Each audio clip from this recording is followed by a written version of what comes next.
Basahin natin sa Gawa 1:9 hanggang 11.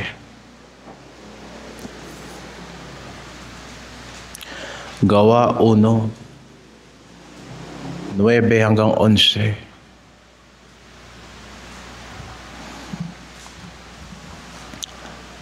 At pagkasabi niya ng mga bagay na ito, nang siya'y tinitignan nila, ay dinala siya sa itaas. At siya'y tinanggap ng isang alapaap at ikinubli sa kanilang paningin. At samantalang tinititigan nila ang langit habang siya'y lumalayo, narito may dalawang lalaking nakatayo sa tabi nila na may puting damit, na nangagsasabi naman, "Kayong mga lalaking taga Galilea, bakit kayo nangatayong tumitingin sa langit? Itong si Jesus na tinanggap sa langit mula sa inyo ay paparitong gaya rin ng inyong nakitang pagparoon niya sa langit." Pagpalain ng Panginoon ang pagkabasa ng kanyang salita. Manalangin tayo. O Diyos, Panginoon, salamat sa iyong salita sa amin. Tulungan mo kami sa aming pagpapatuloy dito sa Gawa 1. At bigyan mo kami ng katatagan sa isip at sa kalooban na aming matapos ang librong ito. At kung saan mo pa kami dadalhin sa iyong salita. Gawin mong palaging maliwanag ang iyong salita sa amin. Tulungan mo kami, Panginoon Diyos, na magampanan namin ang iyong mga kalooban mula sa salitang ito. At linisin mo kami sa lahat ng aming mga kasalanan. Sa pangalan ng Panginoong Hesus. Amen. Si Jesucristo ay namatay at isang bagay na laging naipapaliwanag ng mga pastor yan at naipapaliwanag yan ng mga mangangaral. Dahil sa totoo, ang kabayaran ng ating mga kasalanan at ang ating kaligtasan ay nandoon nakaangkla sa kamatayan ni Kristo. Ngayon, si Jesucristo muling nabuhay mula sa mga patay. Lagi ding naipapangaral yan ng mga pastor at mga mangangaral. In fact, si Apostol Pablo at ang mga apostoles, yan ang kanilang mensahe, ang muling pagkabuhay ng ating Panginoong Jesucristo. Subalit, itong parte na ito na binasa natin, yung patungkol sa pag-akyat ng ating Panginoong Jesucristo sa langit, ay hindi masyadong nabibigyan ng importansya. Laging ipinagsasama yung muling pagkabuhay ng ating Panginoong Jesucristo at yung kanyang pag-akyat sa langit na iisang pagpasok sa kaluwalhatian. Ngayong umaga, saan lang tayo aabutin ang grasya ng Diyos ngayong umaga, ay ating pag-uusapan dito mula sa mga talatang ito, bakit kailangan ng ating Panginoong Jesucristo umakyat sa langit?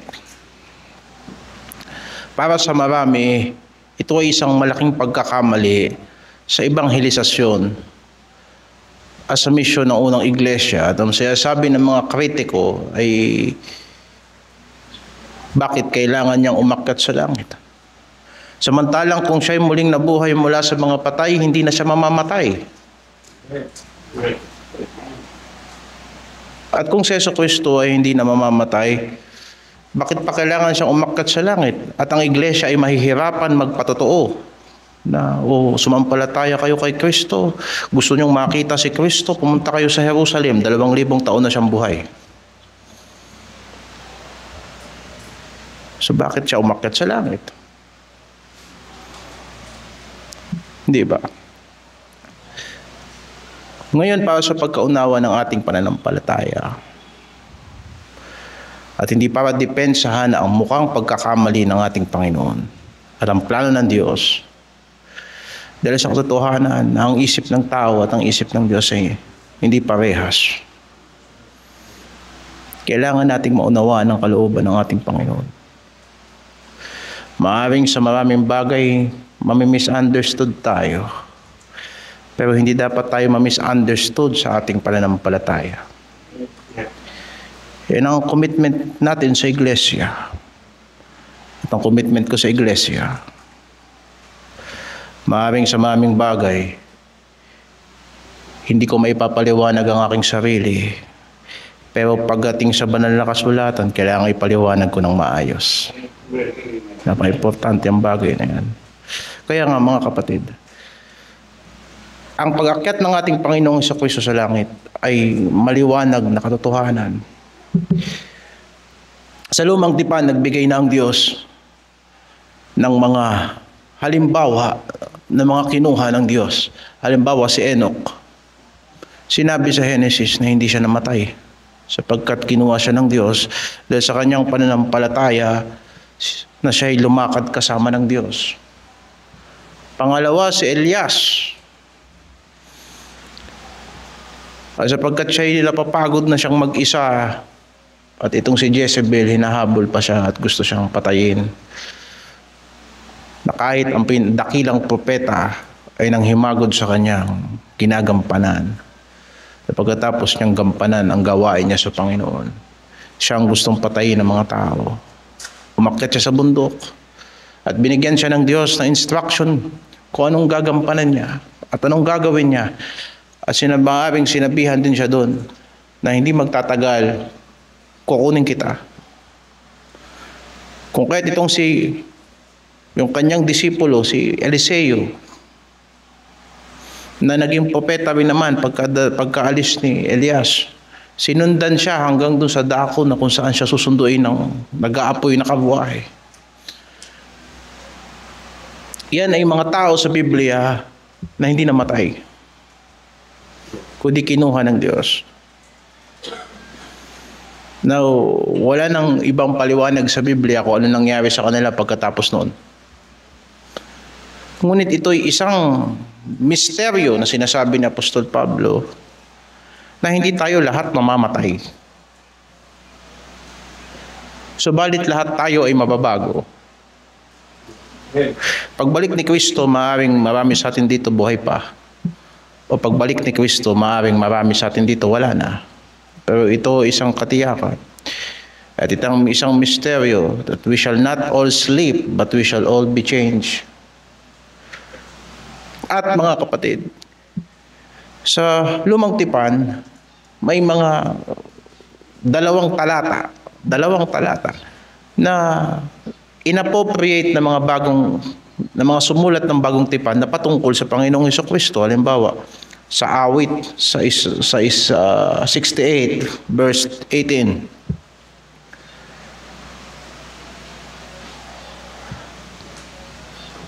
At pagkatapos sa Psalms 110 verse 1.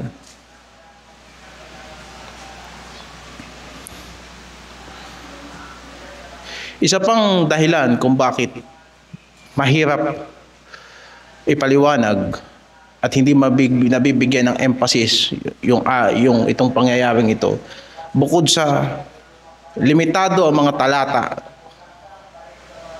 isa pa, sapagkat yung pag-akyat ng ating Panginoong Jesucristo sa langit ay dire-diretso lang. Nag-uusap sila 1 minuto, pagkatapos ng sinabi niya, umakyat siya sa langit. Ibig sabihin pa, hindi man lang siya nagbigay sa mga apostoles na, akyat na ako, bye-bye. Wala naman.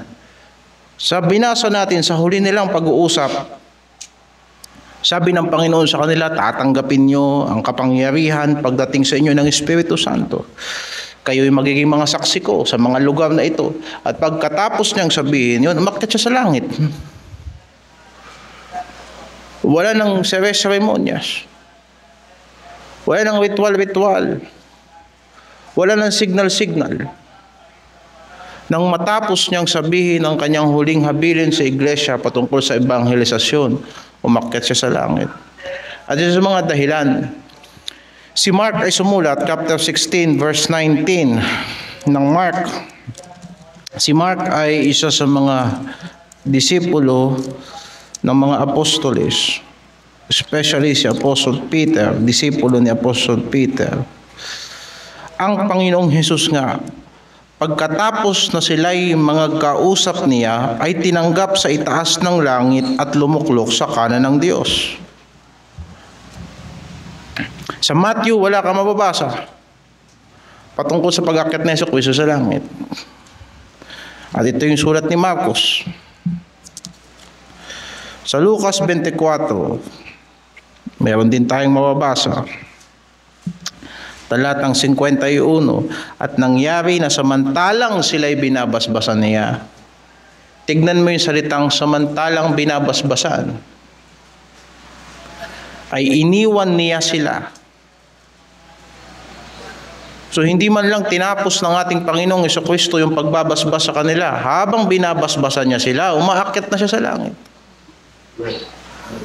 Kung kaya't, kahit itong mga apostoles, makikita mo yung kanilang reaksyon, mukhang hindi pa nila masyadong naintindihan yung nangyari. Nang umakyat ang Panginoong Jesucristo sa langit, nakatingala sila sa langit. Kumbaga, hindi pa nag-sink in sa kanila yung nangyari. Kausap na lang isang beses.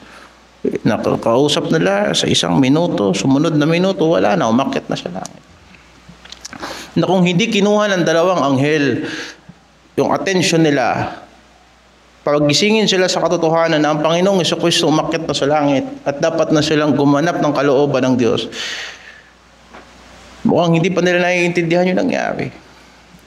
Hindi pa magpapasok sa kanilang isip at sa kanilang puso na nakasaksi sila ng himala. Ngayon pa man, mga kapatid, isang biblikal na katotohanan na si Jesucristo ay umakyat sa langit, na kung kahit sinasabi sa ating mga Kristiyano na ang ating paningin ay ituon natin sa langit, o saan nandoon si Kristo at nakaupo sa kanan ng Diyos. Ngayon, tatlong dahilan kung bakit ang Panginoong Jesucristo ay umakyat sa langit. Una, upang ihanda niya ang lugar ng mga Kristiyano. Upang ihanda niya ang lugar ng mga Kristiyano. Babasa tayo sa Juan 14:1.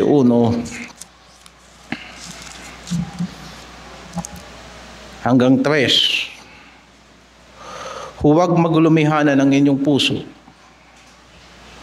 Magsisampalataya kayo sa Diyos. Magsisampalataya naman kayo sa akin. Sa bahay ng aking Ama ay maraming tahanan. Kung di gayon ay sinabi ko sana sa inyo, sapagkat ako'y paroroon upang ipaghanda kayo ng dakong kalalagyan. At kung ako'y pumaroon at kayo'y maipaghanda ng kalalagyan, ay muling paririto ako at kayo'y tatanggapin ko sa aking sarili, upang kung saan ako naroon, kayo naman ay dumuon. Isang dahilan kung bakit ang ating Panginoong Jesucristo ay umakyat sa langit, upang ang mga Kristiyano ay ipaghanda niya ng lugar. Maliwanag sa kanyang sinabi.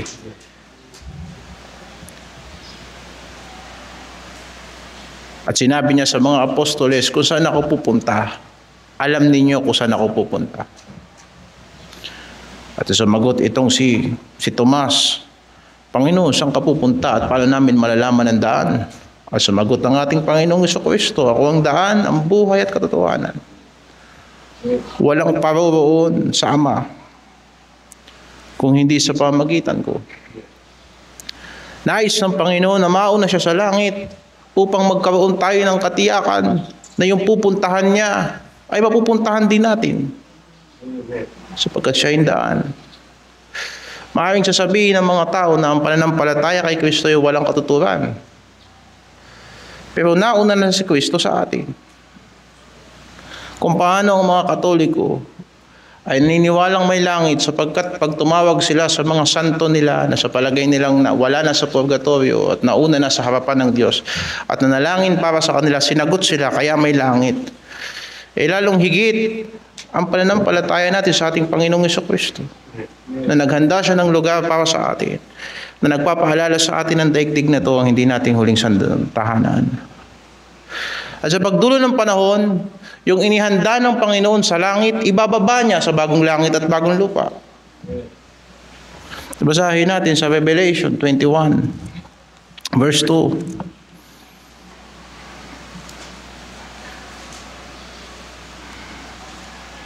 Revelation 21 verse 2, at nakita ko ang bayang banal, ang bagong Jerusalem, na nanaog mula sa langit buhat sa Diyos, na nahahandang gaya ng isang babaeng kasintahan na nagagayakang talaga sa kanyang asawa. Talatang 10, at dinala niya akong nasa espiritu sa isang malaki at mataas na bundok, at ipinakita sa akin ang bayang banal na Jerusalem na nanaog mula sa langit buhat sa Diyos. Nakita natin yun. Na yung inihandang tahanan ni Kristo, na magiging lugar ng mga Kristiyano, isang araw ibababa niya sa bagong langit at bagong lupa.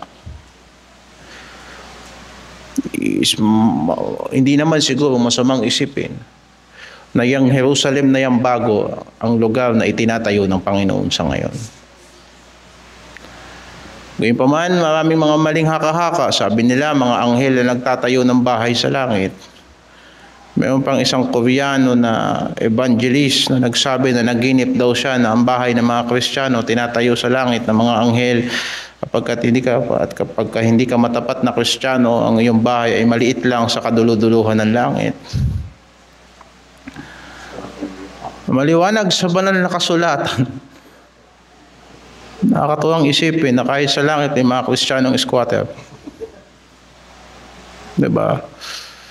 Pero yun ay mga haka-haka lang at mga sapagkat sinabi ng banal na kasulatan na si Jesucristo mismo ang magtatayo ng ating tahanan sa langit.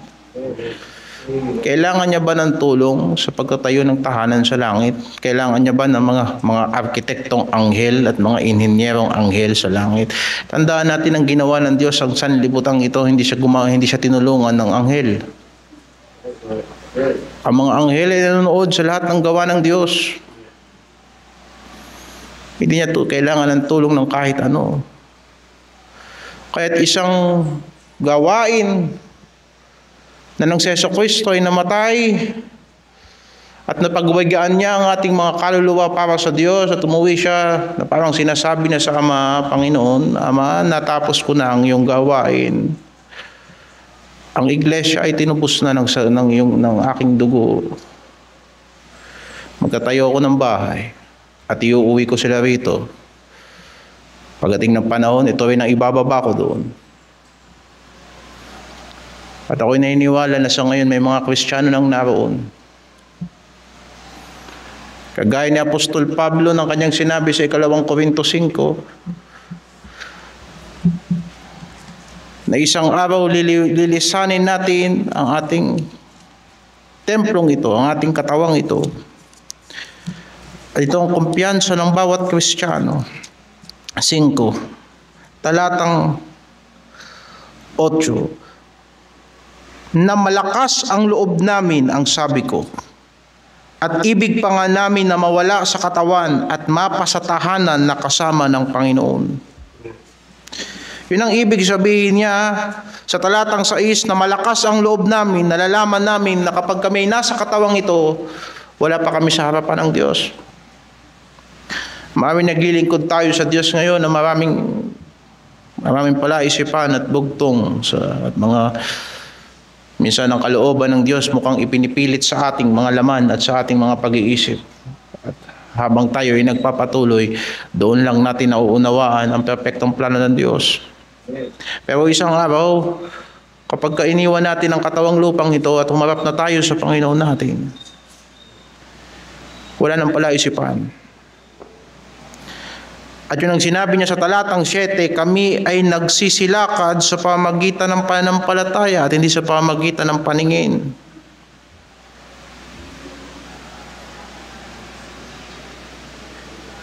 Hindi tayo basta naglilingkod sa Panginoon sapagkat may nakakita tayo at tumingin tayo. Dahil isang araw, iiwanan natin ang lahat ng katawang ito. Na kahit tayo lumalakad sa sanlibutan ito, hindi tayo nagipaglaban ayon sa sanlibutan ito. Ay sinasabi ni Apostol Pablo at pinaliwanag niya talatang sinabi niya sa verse 6, pinaliwanag niya sa 8, malakas ang loob namin na kahit patayin kami ng mga umuusig sa amin, meron kaming tahanan sa Panginoon. Siya na tumitingin ng isip at puso ng tao. Siya rin ang magpapawalang sala sa lahat ng kanyang tinawag. Siya na umaring ganap. Siya ang magsasabi at magbibigay sa atin ng karampatang gantimpala sa lahat ng ating mga gawa. Ngayon, pangalawa, upang sa ganon isugo niya ang banal na Espiritu. Upang sa ganon isugo niya ang banal na Espiritu. So, Juan 16:7.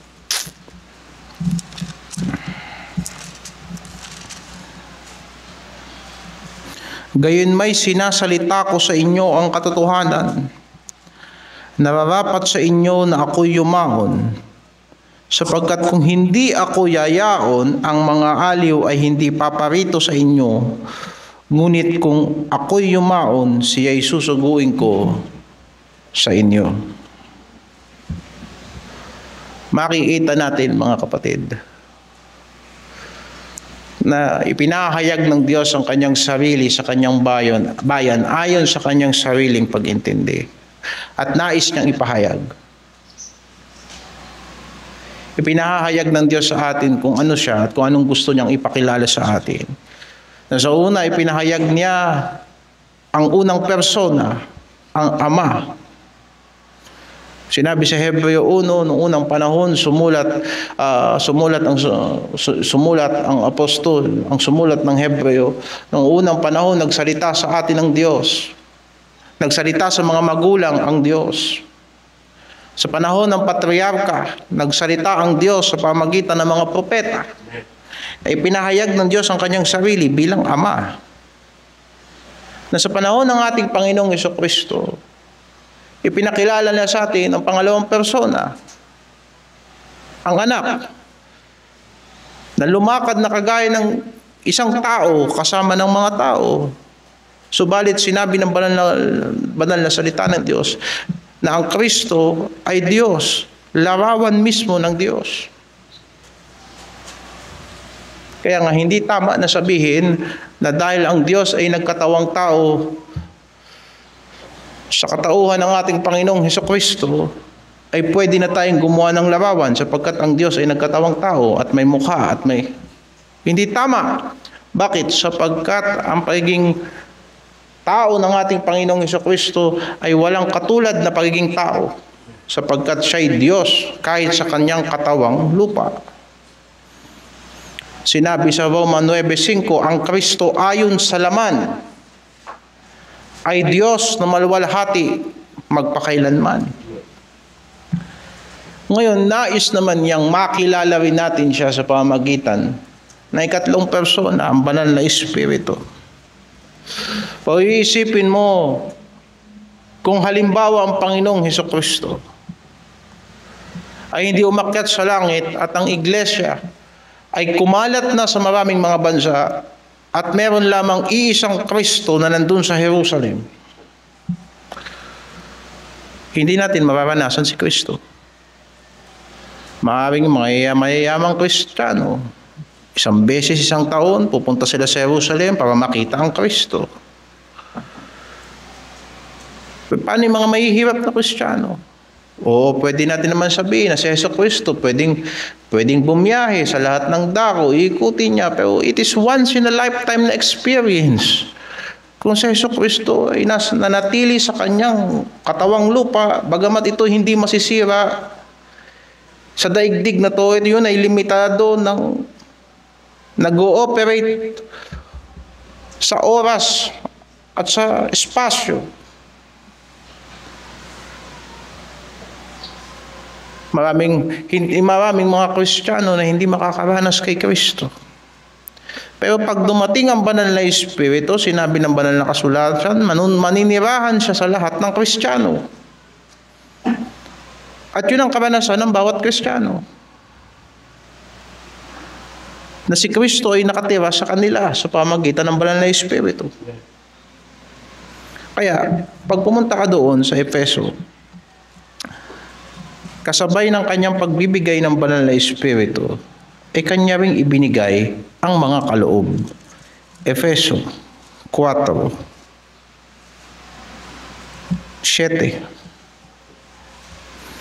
Datapwat ang bawat isa sa atin ay binigyan ng biyaya ayon sa sukat na kaloob ni Kristo.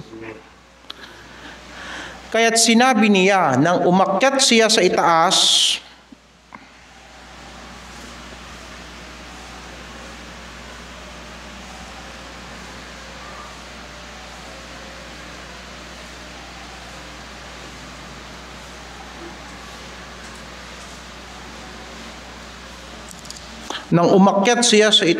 ay dinala niyang bihag ang pagkabihag at nagbigay ng mga kaloob sa mga tao. Nabasa natin yan kayo sa awit. Yan yung nasa awit 68 verse 18. O hindi ako nagkakamali. Now, bakit paliwanag ng mga apostoles si Kristo yan? Sapagkat doon sa salitang nang umakyat siya sa itaas. Verse 9. Ngayon, ito, umakyat siya. Ano ito? Kundi siyang bumabari naman sa mga dakong kalaliman ng lupa. Ang bumaba ay siya rin namang umakyat sa kaitaasan ng buong sangkalangitan upang kanyang mapuspos ang lahat ng mga bagay.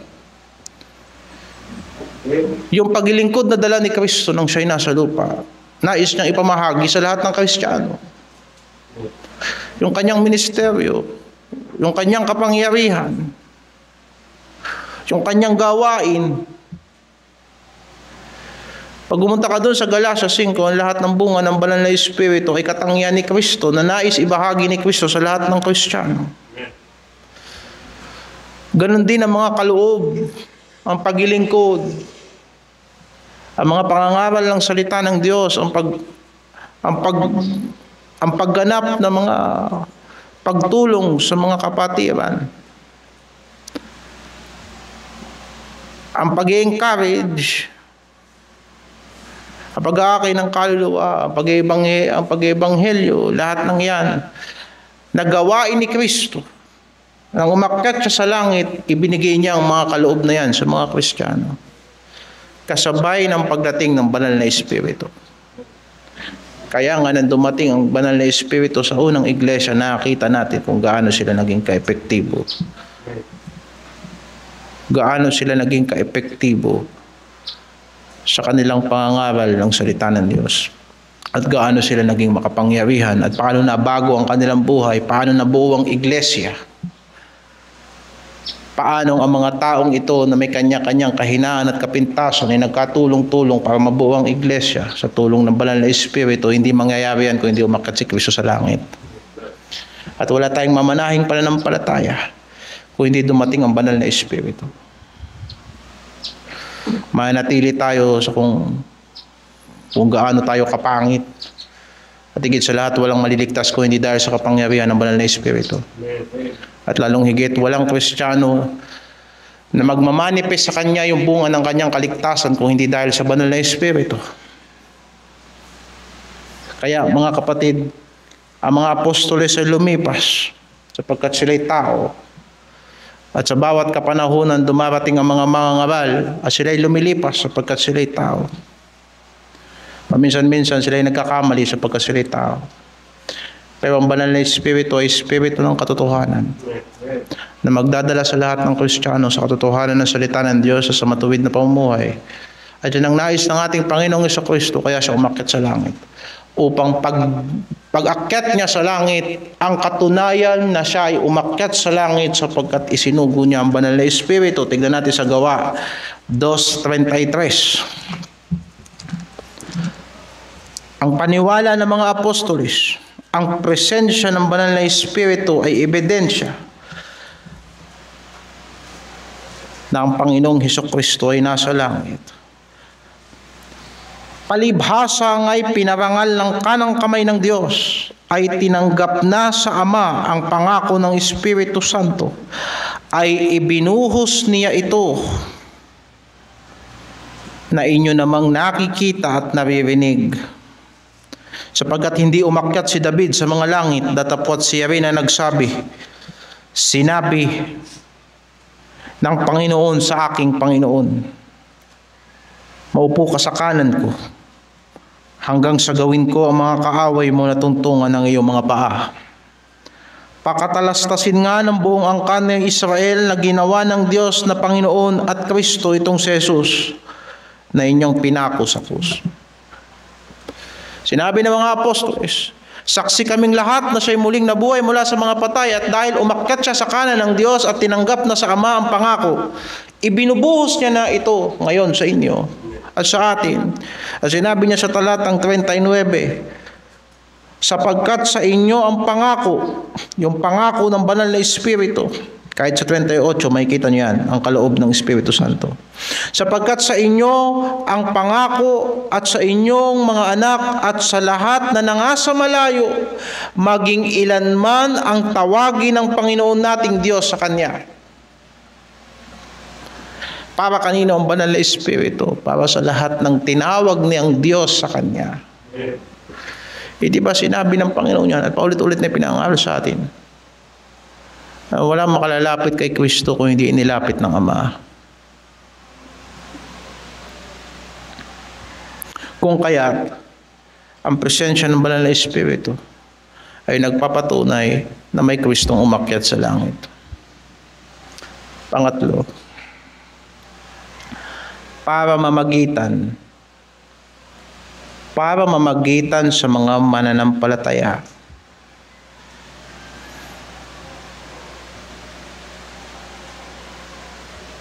Mula nang umakyat ang ating Panginoong Jesucristo sa langit.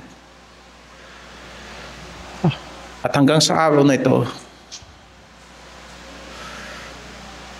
ay medyo mahaba-haba na para sa ating mga tao. Kaya nga marami na nga nagsabi, baka hindi na babalik ang Panginoon. Tagal na eh. Yung mga unang Kristiyano namatay na. At yung iba, mamamatay na rin.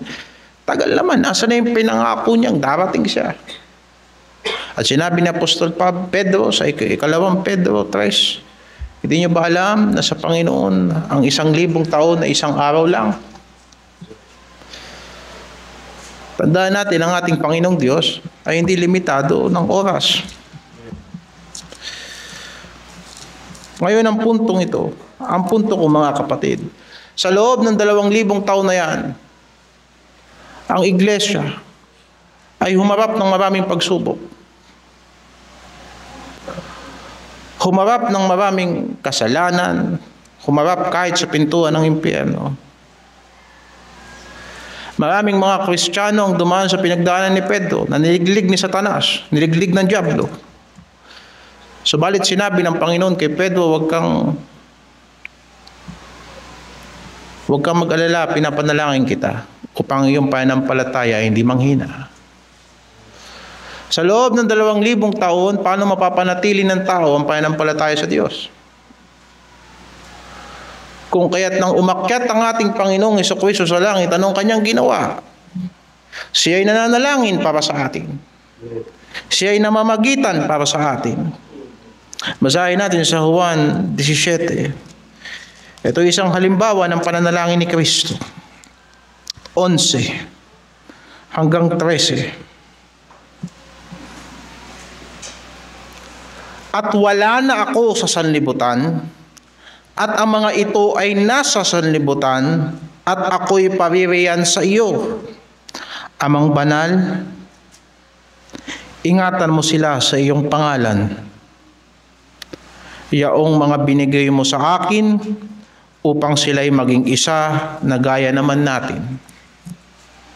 Samantalang ako'y sumasa kanila, ay iniingatan ko sila sa iyong pangalan. Yaong mga ibinigay mo sa akin, at sila'y binantayan ko, at isa man sa kanila'y walang napahamak, kundi ang anak ng kapahamakan, upang matupad ang kasulatan. Ngunit ngayon ay napaririyan ako sa iyo, at sinasalita ko ang mga bagay na ito sa sanlibutan upang sila'y mangagtamo ng aking kagalakang ganap sa kanila rin. Makikita mo. Nung nasa katawang lupa ang ating Panginoong Jesucristo, Ang iniingatan niya yun, 12, 11. Lahat ng mga sumampalataya sa Kanya.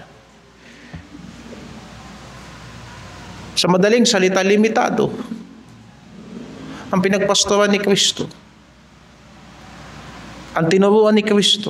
Ang dinisipulo ni Kristo sa loob ng 3 taon nang siya'y nasa lupa. Subalit nang umakyat si Jesucristo sa langit, sinabi ng banal na kasulatan na siya ang dakilang pastol. Ang dakilang pastol ng mga tupa. Na kung saan nakikita niya ang lahat ng mga iglesia. Nakikita niya ang lahat ng mga manggagawa. At nakikita niya ang lahat ng mga Kristiyano. At nakikita niya ang bawat lokal na gawain. At nakikita niya ang lahat ng mga pastor. Nakikita niya ang lahat ng nangyayari sa iglesia. At kanyang iniingatan silang lahat.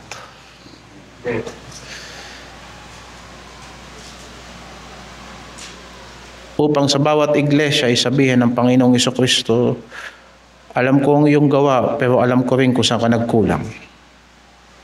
Alam ko kung saan ka dapat magpatuloy, at alam ko rin kung saan ka dapat magbalik loob. Mababasa natin yan sa pahayag 2-3. Sa isang araw, loobin sa atin ng Panginoon. Magkaroon tayo ng 7 pangangaral dyan patungkol sa mga iglesia sa huling panahon. Gayunpaman, binasa natin na noong unang panahon sa lumang tipan, mayroong tabernakulo. Mayroong tabernakulo na ginawa si Moses, na yon ay larawan ng langit at lupa. Ganon din ang mga templo na sumunod. Walang nakakapasok dun sa dakong banal, maliban sa punong saserdote. Ang mga taong naghahandog hanggang sa labas lang. At ibibigay nila ang kanilang handog sa saserdote, at ang saserdote papasok sa loob. Ganon sa lumang tapan. Sa tabernakulo ni Moises, hanggang sa templo ni Solomon, hanggang sa mga templo na tinayo tapos nun.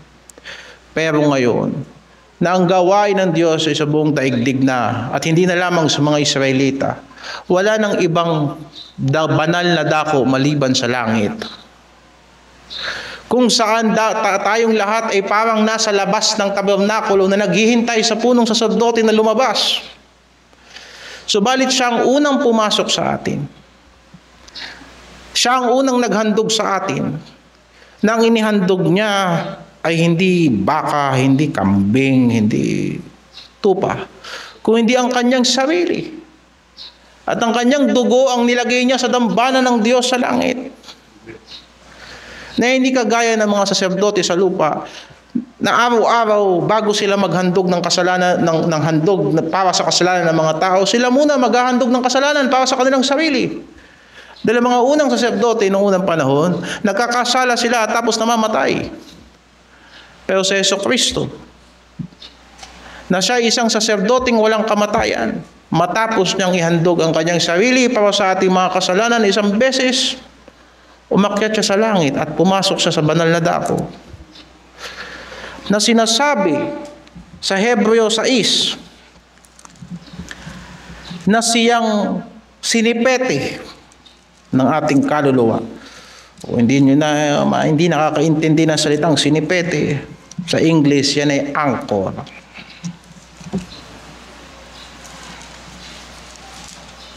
O sa ibang Tagalog, angkla.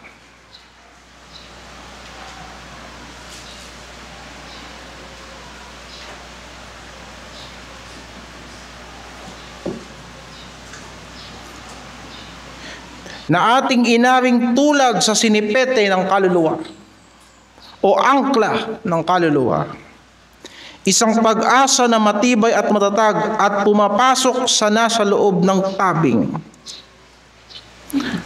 Na dooy pumasok dahil sa atin si Jesus, na gaya ng pangunahin na naging dakilang saserdote magpakailanman ayon sa pagkasaserdote ni Melchizedek. Alam mo mga saserdote noong unang panahon, sa laylayan ng damit nila may mga maliliit na kalembang. Dahil papasok sila sa harapan ng Diyos sa kabanantipan At pag hindi sila karapat-dapat, mamamatay sila. At walang sino mang pwedeng pumasok sa kabanantipan kahit yung mga Levita. At kapag yung kalembang hindi na tumutunog, ibig sabihin patay na yung saserdote sa loob. Ang gagawin ng mga nasa labas, hihilain yung palabas sapagkat walang pwedeng pumasok sa loob.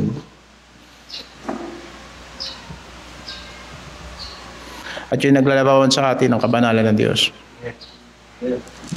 Ngayon, si Jesucristo na pumasok sa tabing, ay parang ganoon. Na ang ating mga kaluluwa ay matatag sa harapan ng Diyos, hindi dahil sa atin, kundi dahil si Kristo ay nauna sa atin. Hindi tayo matatag sa lupang ito. Matatag tayo sa langit. Kagaya ng barko na nasa daungan, hindi siya nakaangkla sa mga alon. Sapagkat kung nakaangkla siya sa mga alon na sumusubok sa kanya, hindi siya magiging matatag. Ang kanyang angkla, ang kanyang sinipete, kung kaya't kailangan mong bigat ay para magtuloy-tuloy hanggang sa ilalim ng dagat. Kailangan lumalim.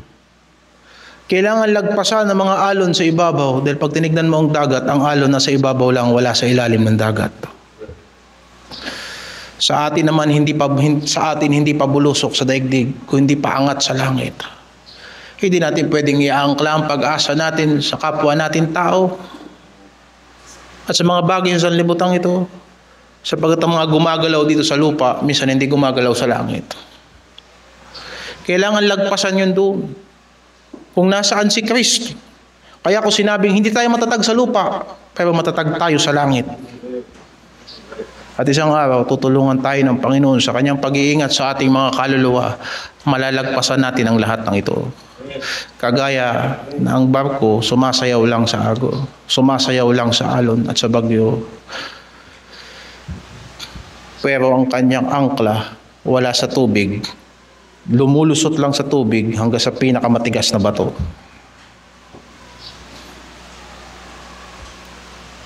Mga kapatid, umakyat si Jesucristo para mamagitan para sa tao. Upang ang lahat ng dapat maligtas ay makakilala sa Diyos. At ang lahat ng mga ligtas ay maingatan ng Diyos hanggang katapusan. At yan ang gawain sa tulong ng biyaya ng Ama na kinakausap ni Kristo araw at gabi at nang walang katapusan para sa atin.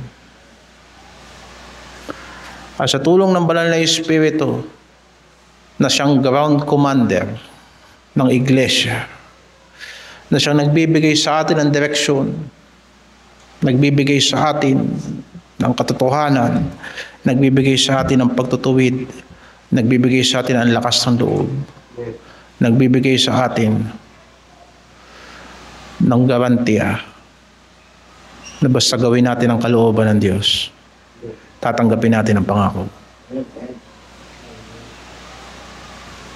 Ano pa sasabihin ko sa inyo? Ngayon pa, sa 7:26 ng Hebreo.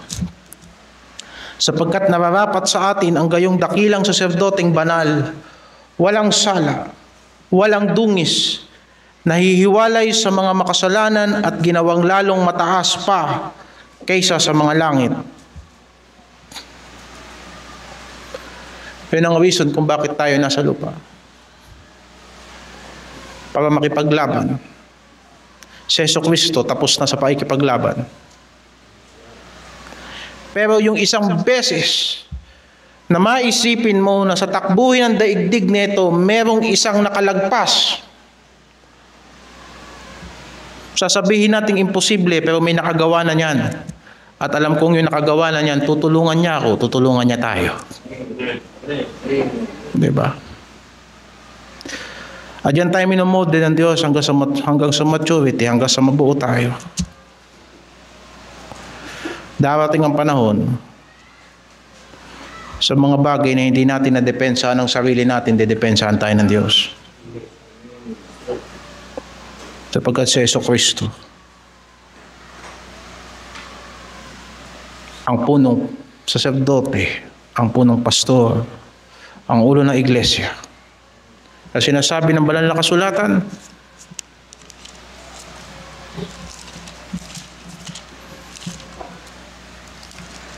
sa unang Pedro 5, at pagkahayag ng Pangulong Pastor ay magsisitanggap kayo ng di nasisirang putong ng kaluwalhatian.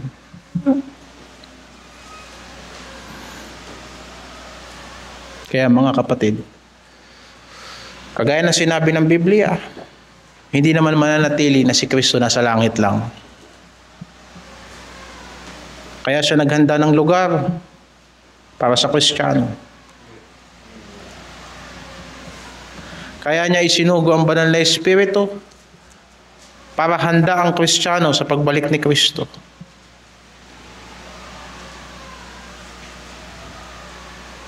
Bakit siya namamagitan para sa Kristiyano? Para hindi manghina ang pananampalataya ng Kristiyano. Bakit? Isang araw babalik si Kristo. At yun ang sinabi, kung paano siya umakyat sa langit, ganun din siya bababa.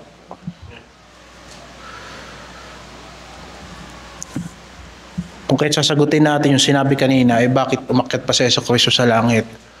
Kaya naman niyang itayo ang bahay sa langit na nandito siya sa lupa. Isa pa nandun ng Ama.